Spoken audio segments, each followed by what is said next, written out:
She didn't mark it? Well, she was probably using her own text. Okay. Yeah. And she's not online. Nope, just pick a spot. Okay. Start on December 5th, 1980. Maharaj, this sickness gave the confirmation that there is no personality, no individual. Sickness to whom? Sickness is part of the functioning of the entire manifest dynamic Chaitanya. It is the play of consciousness. My true state is prior to this consciousness. That state does not depend on the consciousness. There is a couplet we sing at bhajans to Chakrapani. Chakrapani means that I amness, that life principle, the manifest principle. It is like the cigarette lighter. The gas as such has no light, but its manifestation is the flame. It is full of light, life, energy. Even in the atom and subatom, that energy is there. The functioning of consciousness takes place spontaneously, and one doesn't know what will happen. For instance, I say something, and M will translate it one way, B will translate it another, in whichever way they have understood it. This is the way the process will go on. This Chakrapani is like a flywheel, Lord Krishna said, rotating all beings.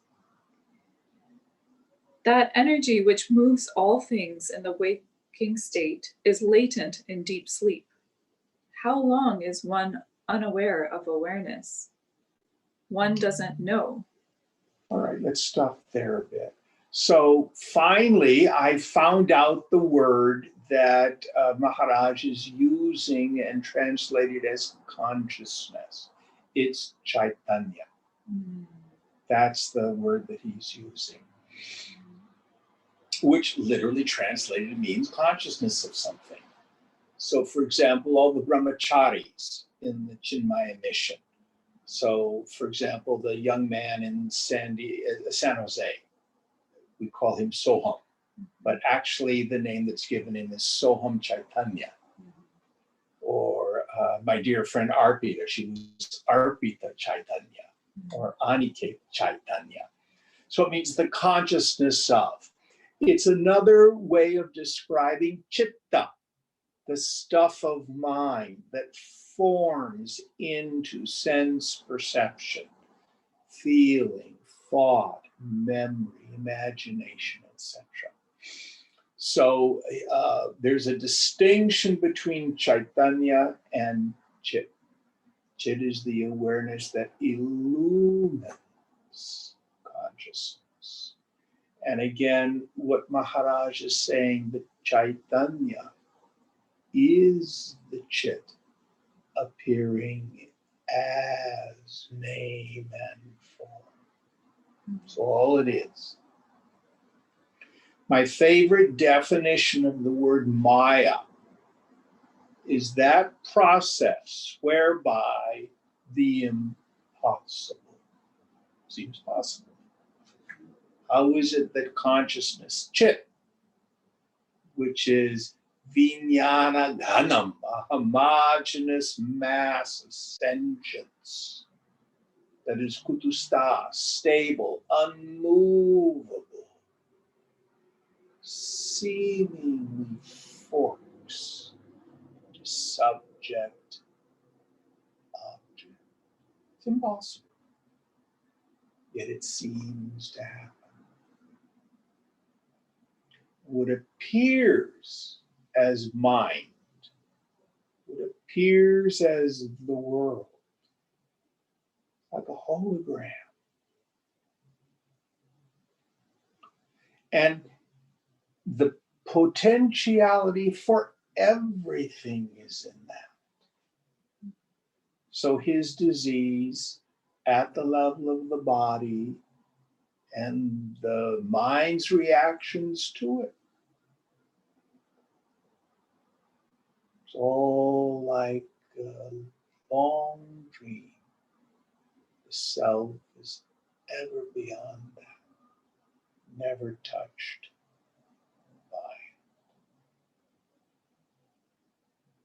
And one of the things he's been thundering in this section is this idea that the appearance of an individuality is just that.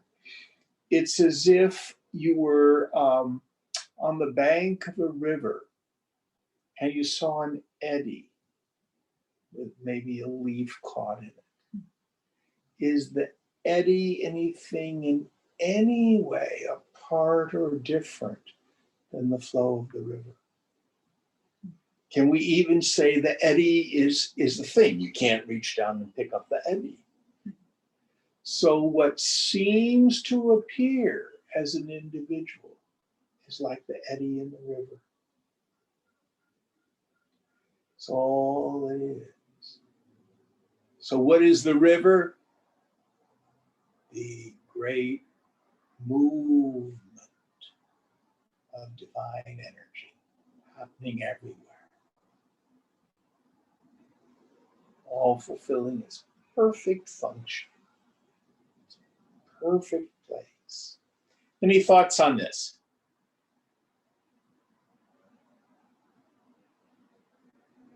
Now, what happens to the eddies? They come into existence and then they go out of existence. Who was telling me they were watching chapter 2 of, I think it's a 1981 recording of Swamiji's, chapter 2 of Gita. He says there's two kinds of people in the world: people who are gone and those who are not yet gone. So that's what's in store for every body. Any thoughts? Going on.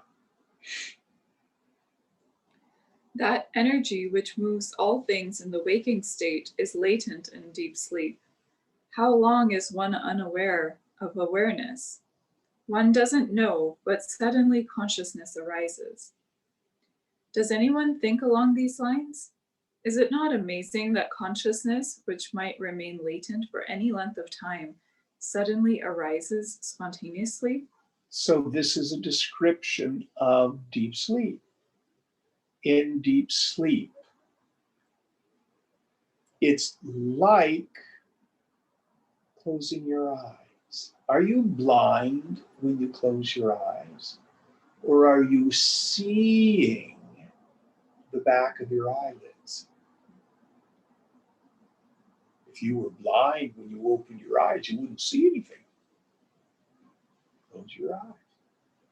Open your eyes. What you saw was the back of your eyelids, which occluded everything. Isn't that what happens? Mm-hmm. That's all that happens in deep sleep. Awareness is there, and the mind shuts down. Consciousness, he calls it. And then in the dream state, but also in the waking state. So also, when it comes to spiritual ignorance and self-realization, there's a really good book that some of you may have read, the Recognition Sutras of Abhinav Gupta. Have you read that?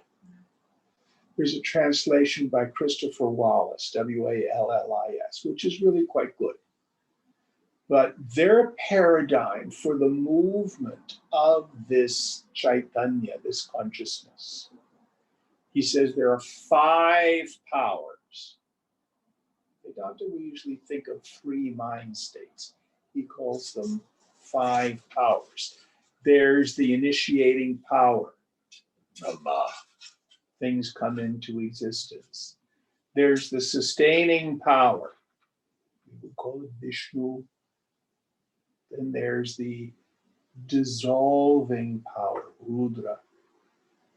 Lord Shiva going out of existence. But then he identifies a veiling power and a revealing power. For example, what did I have for breakfast this morning? Do you know? Veiling power. I didn't have breakfast. Now you know. Veiling power. So the Chaitanya is constantly forming into these 5 powers. I like that paradigm. But also this veiling power is there operatively in spiritual ignorance. So we may be in the state where, even though my self nature is the most common, the most ordinary, the most present part of my being, when are you ever not you? Yet in the mind, I do not know who I am.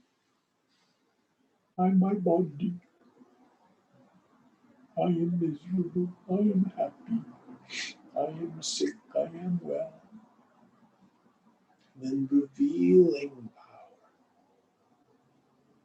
opens. Wait a minute. I'm not a person. I am not that Chaitanya. I'm Chit. Don't believe me. Now, if you want to know something, we investigate. Kali, did you have breakfast this morning? Yes. What did you have for breakfast? Pineapple and grapes. I did not know. So what did I do? I investigated. Now I know. Pineapple and grapes. Do you know who you are? No. Find out. In a quiet mind, with the attentive faculty, turn toward the subject, because that's what we're interested in. Find out who you are.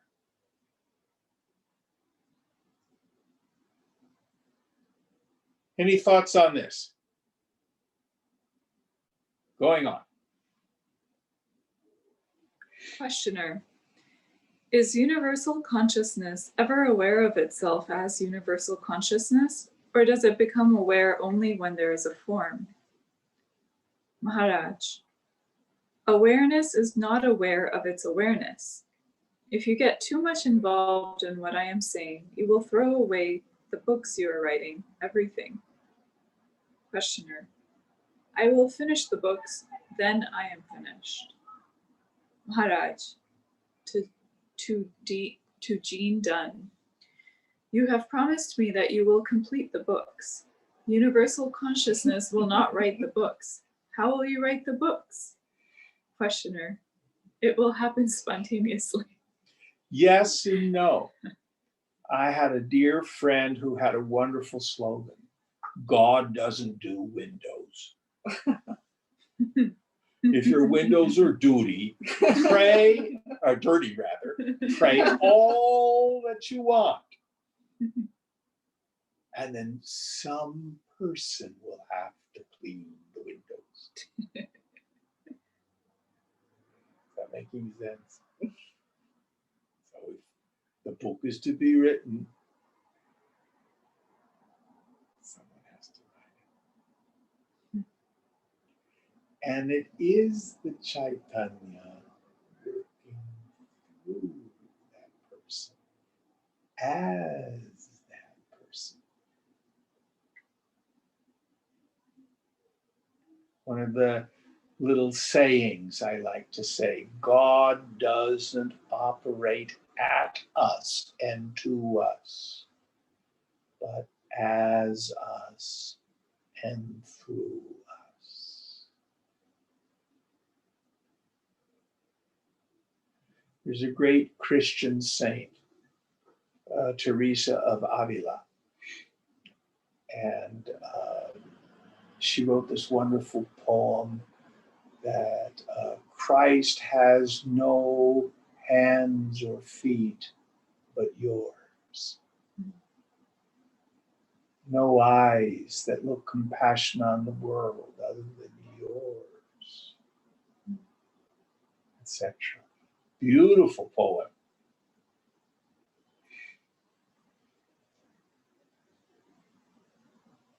Any thoughts on this? Going on. December 8th, 1980. Maharaj, I am talking about the consciousness which works through this body at the moment, but which is not visible. This consciousness is not limited to the body, but is universal consciousness. I can't speak of anything else now. A person who is already dead is not worried about anything. Whether the people like it or not doesn't matter. Perhaps you may be getting some blessings, some benefits from listening to my talks. I don't know.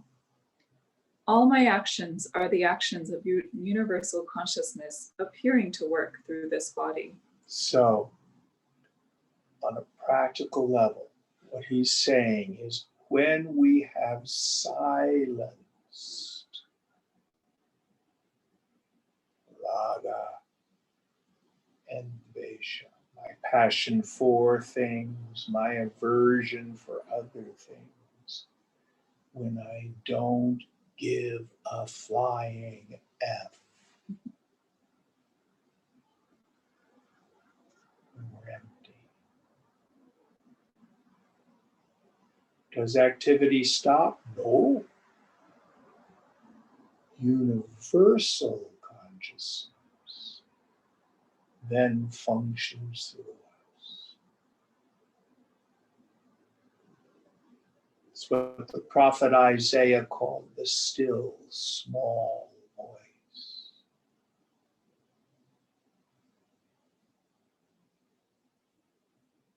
What we could call intuition. But it only functions accurately where your equipment becomes the hand of the infinite. When we have let go of my desires and my needs, that's still the Lord working. No one else doing it. But it's a little different. That's all I can say. It's not the universal moving through us. Any thoughts on this? Next one. Going on. All my actions are the actions of universal consciousness appearing to work through this body. I do not remember something from the past and then act. It is all action in the now. Questioner, where does consciousness come from? Maharaj, it never comes or goes. It just appears to have come. Questioner, why does Maharaj know this and we do not? Maharaj, it is not difficult for you to also know, but with what identity are you asking? Questioner, is it karmic? Can karma be changed? Maharaj, it is all consciousness working, not this one or that one working. It is all consciousness. Yes. Questioner, can Maharaj, out of compassion, give me a push into that state of universal consciousness? Maharaj, yes, of course I can do that, but you must listen to me. You must have complete faith in whatever I tell you about yourself, and you must behave accordingly. By nature, I am non-manifest, yet I am manifested. But I am not really manifest. But I am not really not manifested. Yes. So here he's paraphrasing Gita. In the 7th chapter, Krishna says, I am the life force in everything. All this is sprung on me like gems on a thread, Mani Sutra. Then a few verses later, he says, well, actually, I am not in them. They are in me. Krishna is the context. The consciousness and all phenomena is in consciousness. Then later on, he's going to say, well, I lied. They're not really in me. It's easy to understand again if we go to the dream state. You are the life force in your dream body. It does not exist apart from you. It is your consciousness that enlivens the dream. But are you in the dream or is the dream in you? I love this question. Do you incarnate into a dream? Sure feels like it. I had this wild dream this morning. I was sitting in the passenger seat of my old friend Perry George's 56 Packard. Have you ever had a dream about a 56 Packard? Big bench seat, and the keys were there, and the thing wouldn't shut off even though the keys were there, and then the emergency brake wasn't working, so it kept rolling back. So I scooch over it, turn the car on, move it forward. Very strange. But was I in the dream or was the dream in me? It seemed like I was in the dream. I was sitting in the front seat of a Packard. But that's not really what happened. The dream was in me.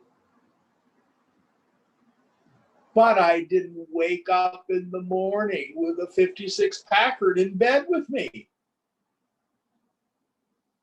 Was it really there?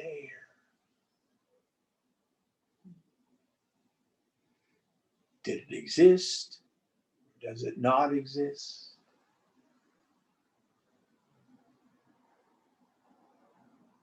It appears, but is it substantial? Maharaj and the scriptures thunder. This is no different. Don't worry.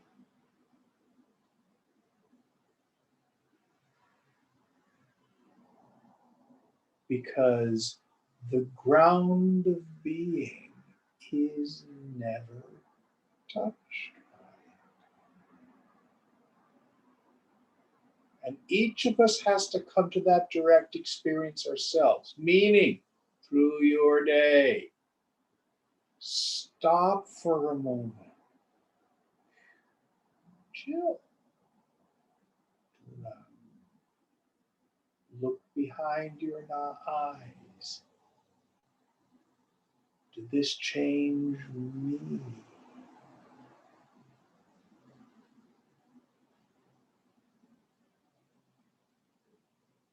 There's still nothing there.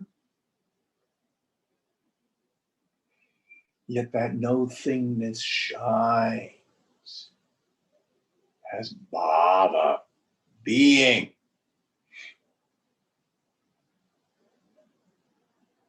Going on.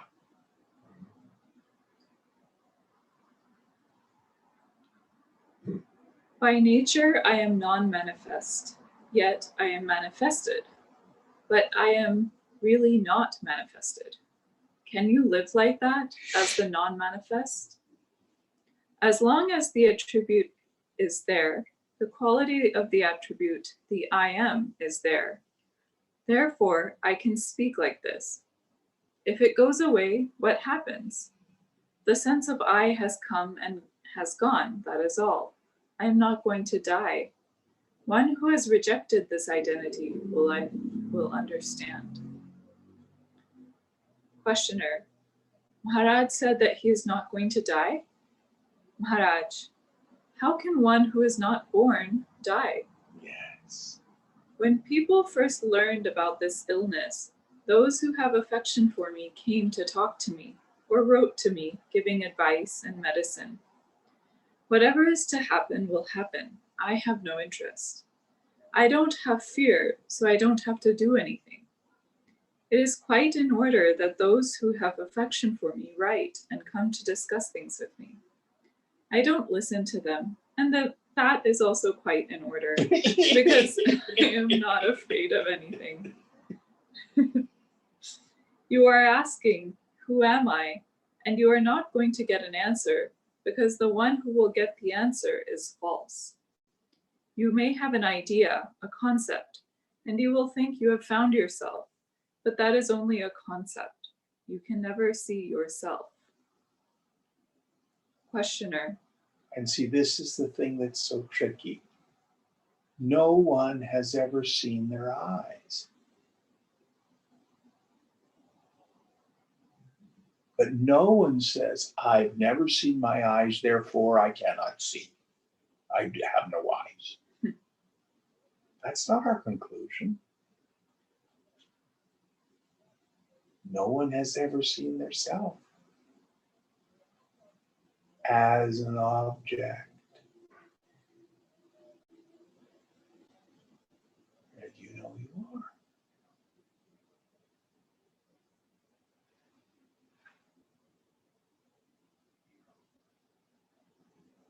Going on.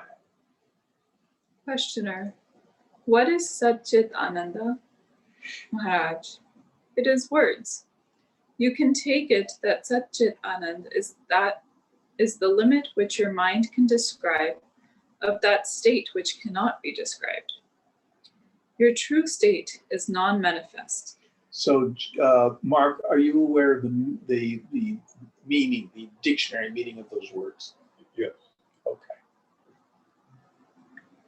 Your true state is non-manifest. The manifestation comes and the words come. The one who experiences Satchitananda is the one who experiences Satchitananda is there before the experience. Yes. So Satchit Ananda points, it does not define.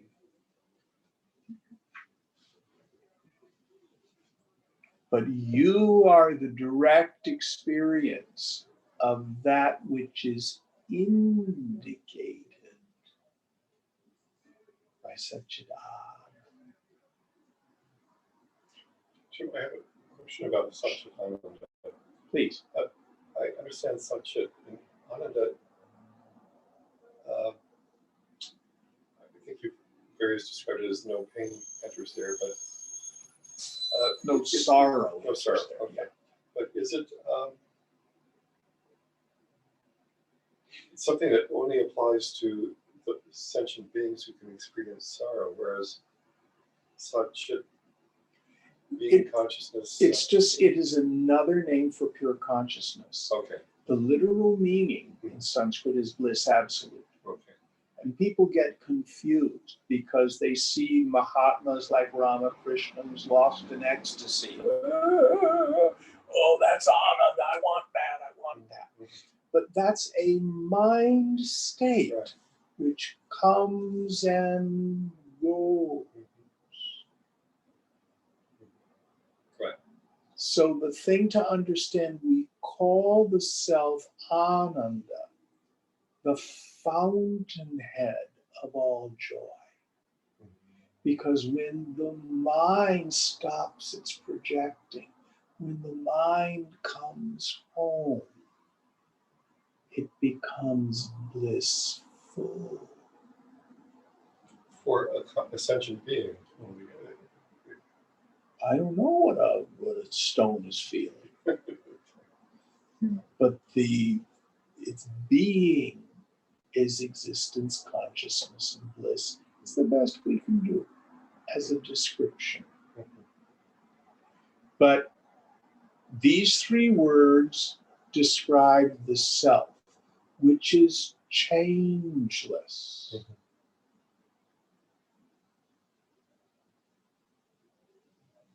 Really get that.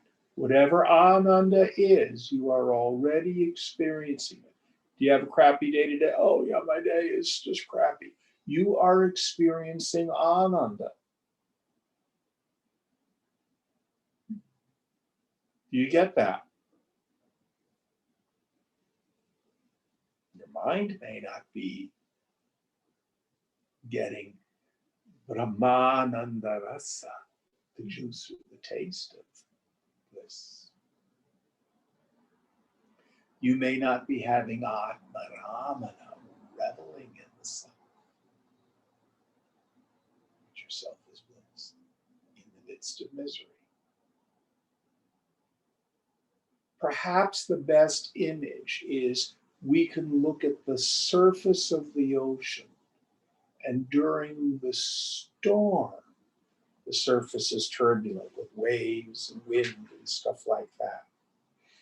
And then when the storm has passed, the surface of the ocean becomes still. But if you go down 5 miles in the ocean, the storm or lack of storm on the surface doesn't touch it. Yet, the storm on the surface is no different than the still, deep ocean. Not really. That's the best image I've come up with. The abyssal plane of your being, where nothing moves.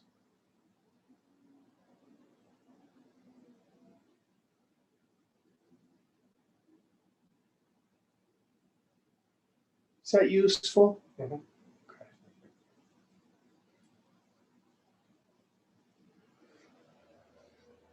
Going on. December 15th, 1980. Maharaj, consider the status you have reached if you are able to understand what I say, and if you have understood, there will be no status at all. Your worth cannot be measured. You have done all your homework, and now your sadhana or spiritual practice is bearing fruit. Now you are here. Let it grow in you. You don't have to go to anybody else after you leave this place. That part of the work has already been done by you. Because you are worthy of that state of realization, you are here today. Get to know that I am without words, which arises in the morning. Knowing the self, abiding in the self-knowledge, is not a mere intellectual knowing. You must be that, and you should not move away from it. Remain firm. Do not consult others about the advice I have given to them. Abide in what I have told only you. Kill that curiosity to know what others are told. To each seeker, the appropriate advice is given.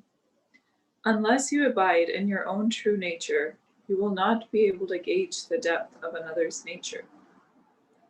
When you try to understand others, the self-effulgent nature of one's self should open up completely. You will know yourself in the process. The knowledge being expounded here you will not find in any books. Now, having given you so much, you may see me tomorrow or you may not. That is immaterial. But don't forget what I have told you about yourself. And as well as the words, this Guru Shishya Parampara, this transmission, is a relationship, and there's an energy. In Shankara's qualifications of a fit student, you've got discrimination, dispassion, and the group of 6 is the third one. One of them in that group of 6 is Shraddha, which is usually translated as faith. You all have faith. You have faith when you get in the car in the morning and turn on the engine, it's going to go. You have faith that when you flip the light switch, the light's going to go on. You have faith that the sun's going to come up in the morning. But Shraddha has another quality to it. It's the quality whereby we can attune our minds to another person. For example, Today's a beautiful late spring, early summer day. Have you ever been out to Ocean Beach in San Francisco on a day like today? You see the surf coming in, and you just smell the clean, clear air. There's just a ton of ozone in the air, and it's just full of energy. And oh, that's why I live in the Bay Area. It is so wonderful here. The clarity, the beauty. You ever had that experience? Yes? Yeah. What happened? I shared an experience. You were able to find an experience in yourself. And we could come together in our understanding. Shankara says that through your Shraddha, by this means alone, is knowledge transmitted. So what happens? Hopefully at some point, we learn to what Swamiji used to call tune up the teacher.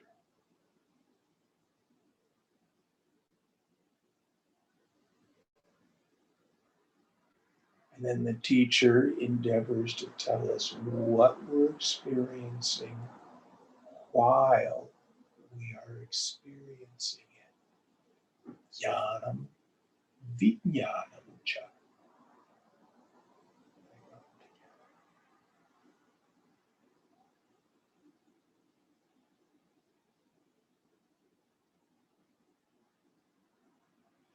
Now, in the beginning, for me, I could only tune up when I was in Swamiji's presence. And then he said, you could tune up to me, tune in to me anywhere in the world. Just think of me. Tune up. Use the Guru, he would say. Use the Guru. I'd be at home in San Francisco, he'd be somewhere around the world. I would just think of him.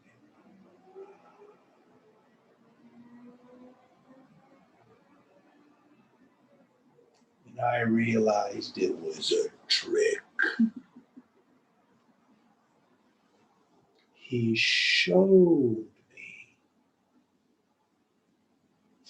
the mind abiding in the self. Get rid of this one.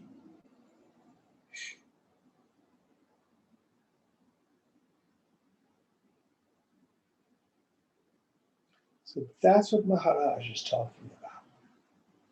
And even if these students, their abidance in the self is tenuous,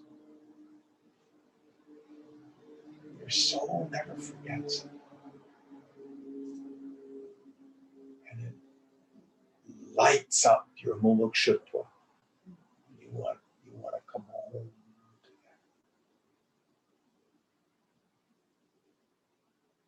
that. And a good teacher will not let you get dependent on them.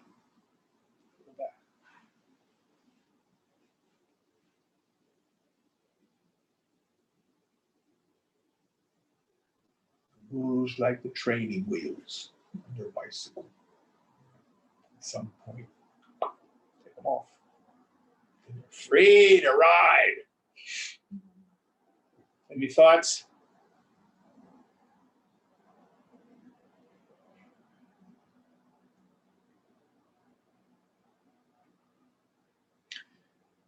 Kali and I were talking about Shaktipat yesterday. Same kind of thing. That first initial zap that you may get. From who? When Swamiji was a teenager, he got that zap from Ramana Maharshi, but didn't grasp it at the time. He left and he talks about how he thought Bhagawan had hypnotized him. The teenager. But some deep level, we never forget it.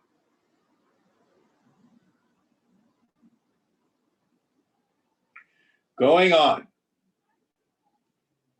December 18th, 1980. Questioner. This consciousness is like a screen, and I am the screen. Maharaj. Understand what I say without concepts. You are adding new concepts. Now go to zero concepts. So this is the problem. The teacher, in order to try to communicate the ineffable, will use words and images. And what we do is add our own words and images. And perhaps get more concepts. In Gita, Krishna says, he who knows it knows it not. You can quote all the scriptures in the world, quote what all the teachers have said, and that's still just an indirect intellectual understanding. And he says, she who knows it not knows it. So in she unknows.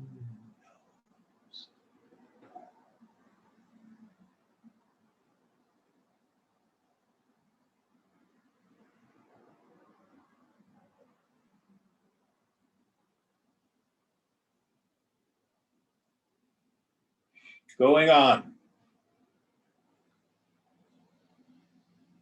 There are many spiritual seekers whose aim is to acquire sufficient merit to reach a certain place, such as heaven or Vaikuntha. I have had no aims except to find out. I was not aware of my awareness, and suddenly I became conscious that I am. Where and how did this consciousness arise on me? That was my inquiry, going back to that state when the presence of phenomena was not there. That is original knowledge of the original self. So I went back, tracing this original self, and I reached a stage where I wanted to know what my state was before this consciousness arose. That is the destination which I have reached. Brahman, Ishvara, God, all these are names given to the consciousness when it is conscious of itself. If you have properly understood this knowledge, what will be your position at the moment of so-called death? It will be watching what is happening. This consciousness gradually loses everything, and ultimately consciousness is no longer conscious of itself. That state cannot be described. It is called Parabrahman, the Supreme Absolute, but that is only a name for communication purposes. So what does he mean by this consciousness of itself? Again, going back to Abhinavagupta, the term that he uses, which I like, is pratyabhignana, recognition. Yoga Sutras, Yoga Vasishta thunders, both bondage and liberation occur to the mind. Technically speaking, the Vijnana Maya Kosha, the subtle intellect. What is my bondage? That Vijnana Maya Kosha is covered by ignorance. And it projects and identifies with the body. I am my body, or my body plus the subtle body. What is liberation? It occurs in the Vijnana Maya Kosha when it has this pratyabhignana, this aha, this recognition. When it realizes, oh, I'm not a person. I am Brahman. Neither condition affects herself. The self, either we can say, does not get realized, or even better, the self is always realized. If self-realization is the knowledge of yourself, When are you ever not you?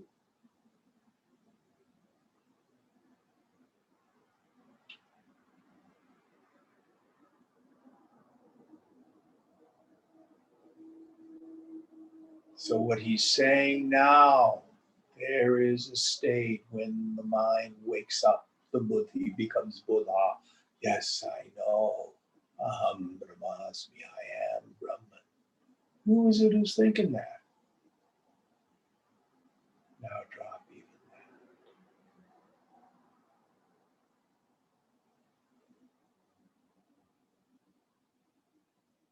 that. Even that recognition is in the Chaitanya.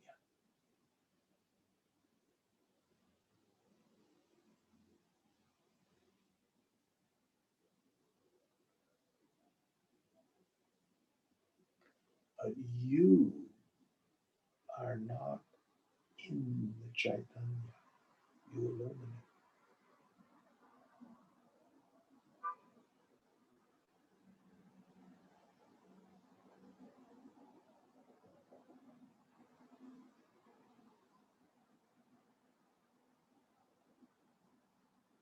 Stop the thoughting. What happens to the Chaitanya? Oh, the chit remains. What happens to the waves when the storm is gone? Gone. But did someone saw them off and take them off someplace?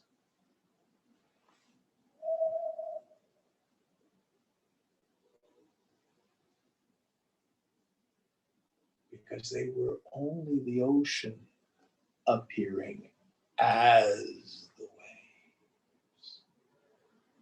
The Chaitanya is really nothing but the chit seeming to wave out of it and manifest as stuff.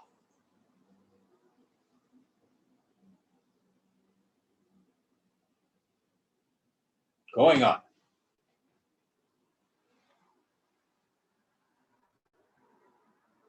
Um,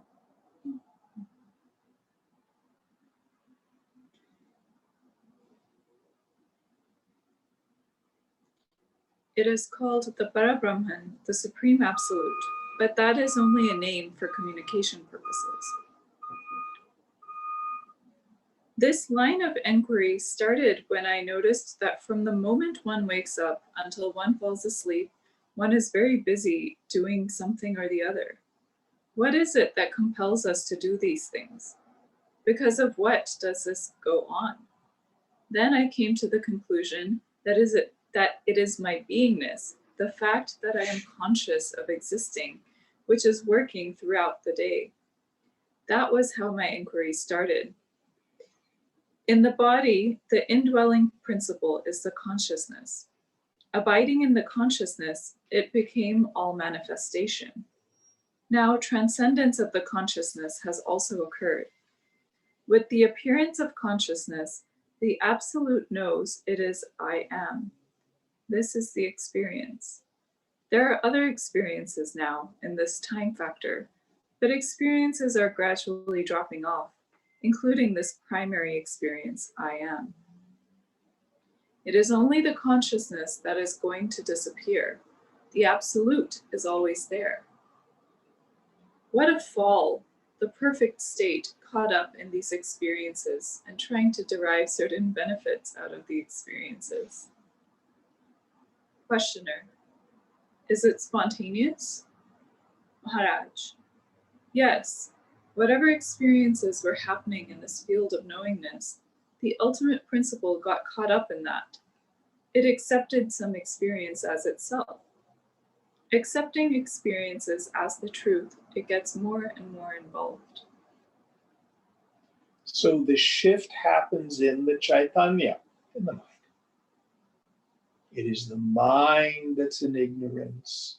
It is the mind that gets liberated. It is the mind from which all activity proceeds.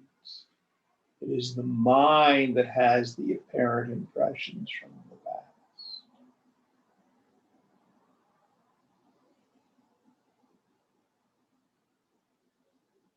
stop the mind and you stop the world.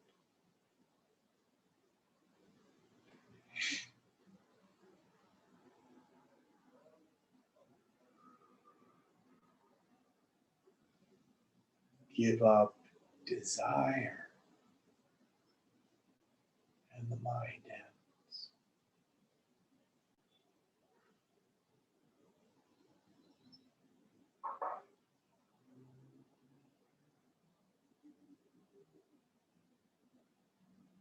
That's what the scriptures call manonasha, the destruction of the mind. Doesn't mean some enfeeblement. It's not like a fuddle lobotomy. Going on. December 22nd, 1980. Maharaj, just now I was lying down in the waking state, but with no perceiving or receiving of any words, something like a prior to words state. Now the last traces of personality or individuality have left me.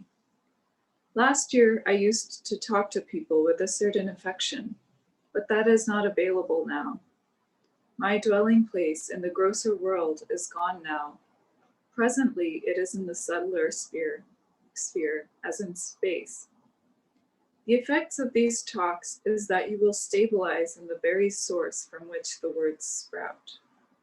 Abiding in the dynamic manifest consciousness is abiding in the words of the Guru.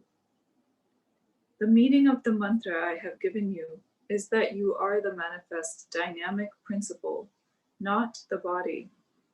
When you abide in that, you become that. People think that they are coming here of their own volition, but it is the consciousness which is bringing them here. Yes. Because the consciousness wants this knowledge. So do you, with your ego, say, hair grow? Are you making your heart beat? So the vanity of ego, I chose to go to class this morning.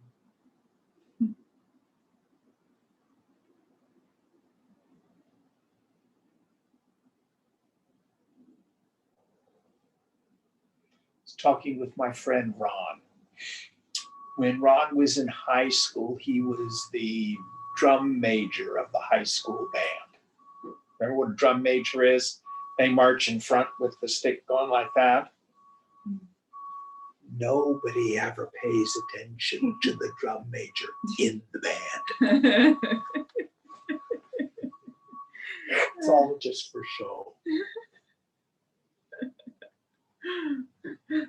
It's true. Every drum major knows it.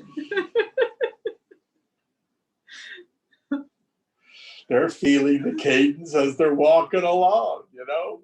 You're not looking at the drum major.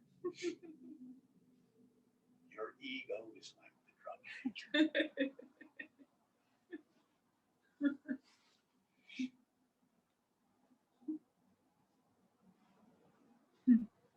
Going on. People think that they are coming here of their own volition, but it is the consciousness which is bringing them here, because the consciousness wants this knowledge. My talks are addressed to the consciousness. You have identified with the body, but you are not the body. It is knowledge which must be understood. It is knowledge which must understand its own nature and merge with the knowledge which is its source. People come here and ask for blessings. They don't understand that the knowledge that one is not the body, but the consciousness within, is the blessing. Yes. December 25th, 1980. Questioner, when we are busy with our worldly jobs, what should we keep in mind? Maharaj, because the I am principle is there, it is moving all over. To recognize it, you put on various uniforms in order to give it an identity.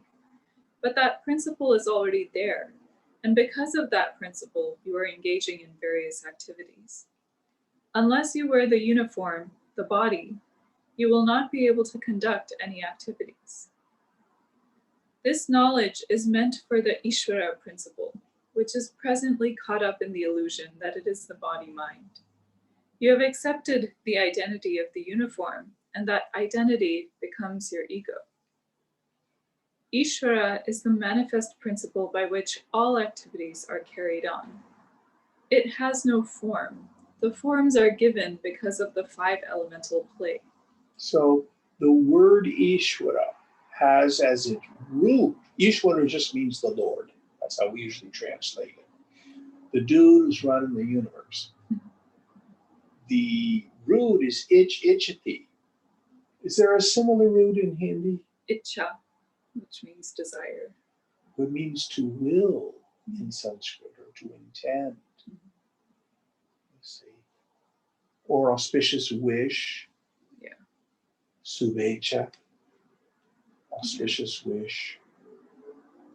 So Ishvara is the total vasana,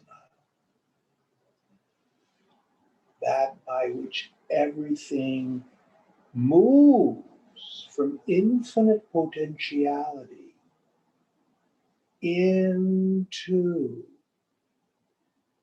time and space sequence, one thing after another. All happening.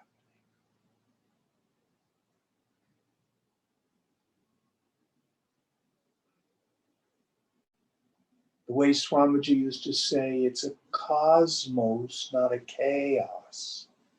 The word cosmos implies organization and intelligence.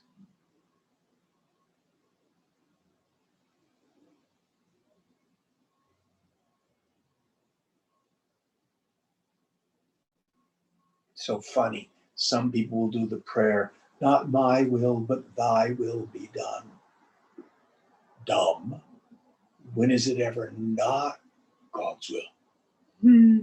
All that can happen is you and I can recognize what's going on. There I am, the drum major. I think the band should play faster. And nothing happens. Nothing happens. Well, I better slow down. Now I'm doing the baton in the same tempo as the band. It's a good band. It's doing what I say. That's what happens. And what happens to the little ego when it's going, well, I want it my way. And Ishvara just keeps manifesting. Sound familiar?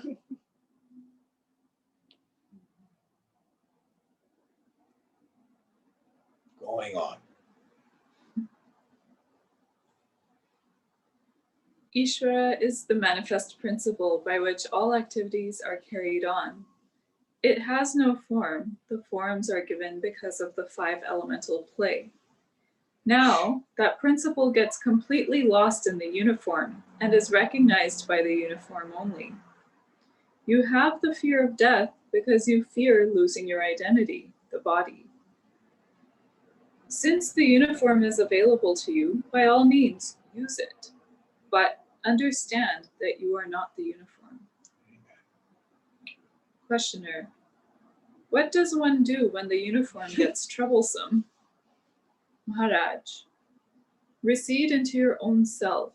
Be one with your true self. This I amness enjoys various experiences.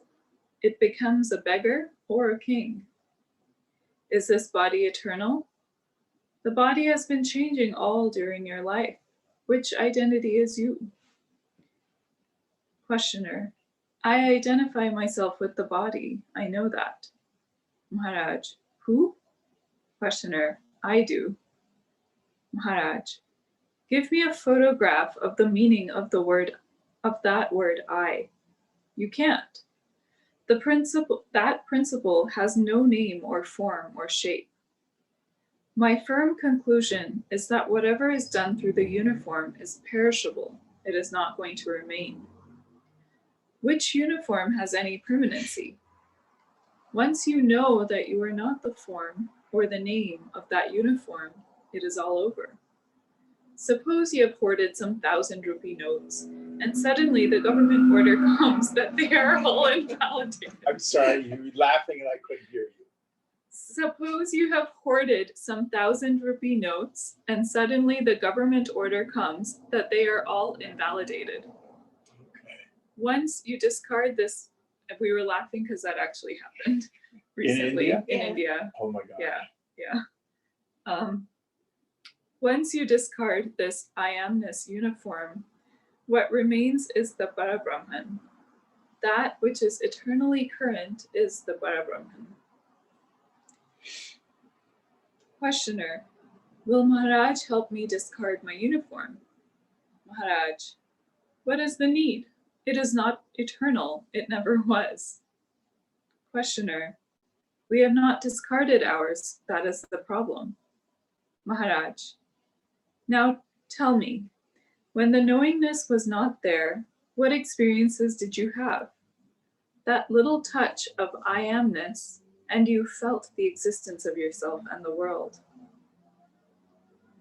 Questioner, how to give up this knowingness? Maharaj, where is the need? If you accept that uniform as yourself, then the question of giving it up will be there. Give up your identity with the body. Try to know yourself. It is merely knowingness. You cannot perceive that state. You come here because you are ignorant, not because you are knowledgeable. This knowledge I give you is only to remove ignorance. December 26th, 1980. Maharaj, out of what is the body created? Questioner, it is an expression of consciousness. Maharaj, is this body not composed of the 5 elements? You know that you exist. Does not this knowledge depend on the 5 elements? The consciousness cannot be known without the body. It depends on the form. Questioner, do you mean that without the body, I do not know that I am? Maharaj, that is correct. Meaning you cannot have the thought, oh, I am Brahman. Do you see that? Where does that thought go in deep sleep? Gone.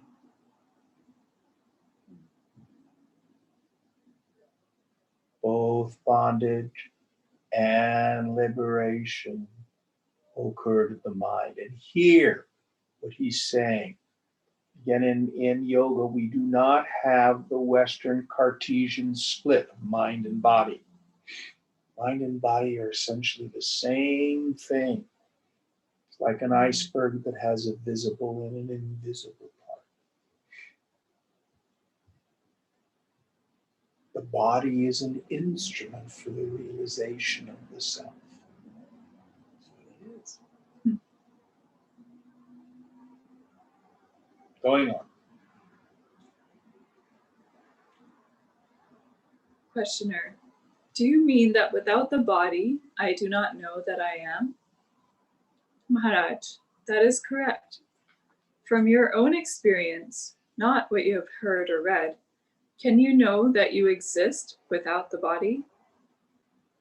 Questioner, I exist without this body.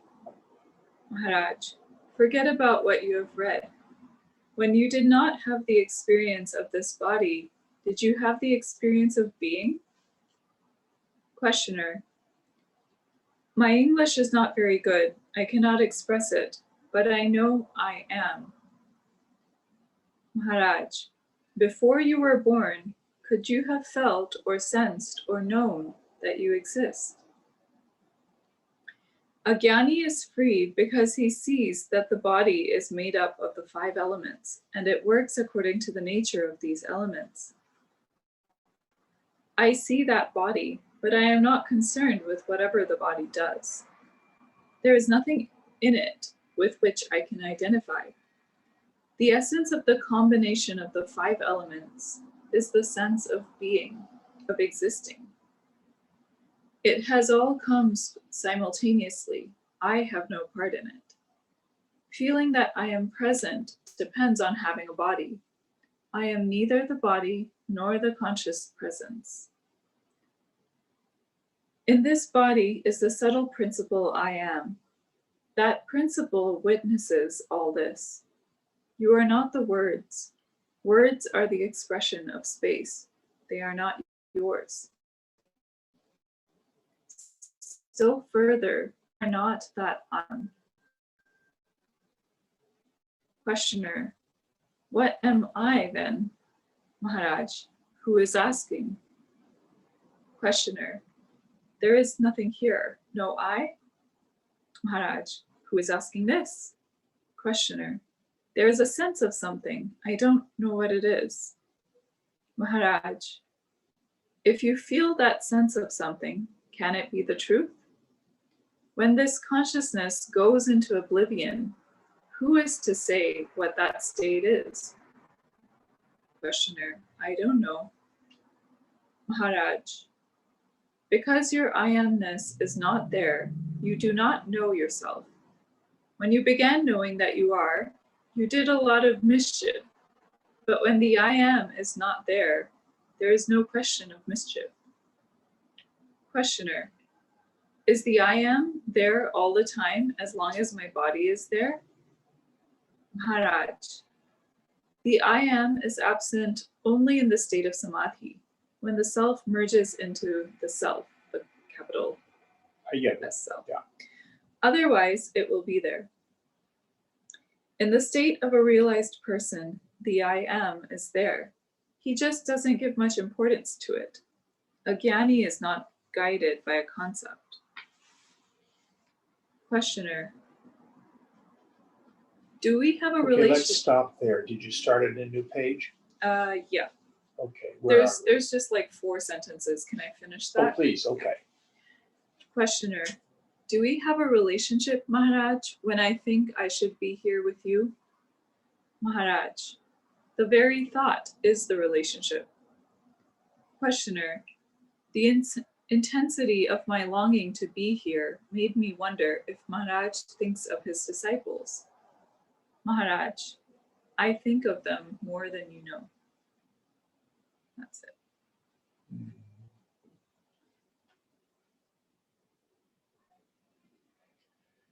Om Purnamada Purnamidam Purnat Purnamudachyate Purnasya Purnamadaya Purnameva Vashishyate.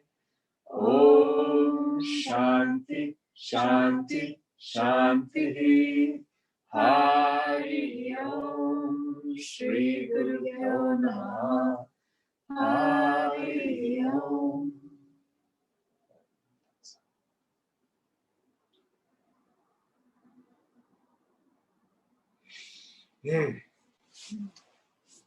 Thank you all. Do we have any Zoomies? Did anybody log on? No Zoomies this morning.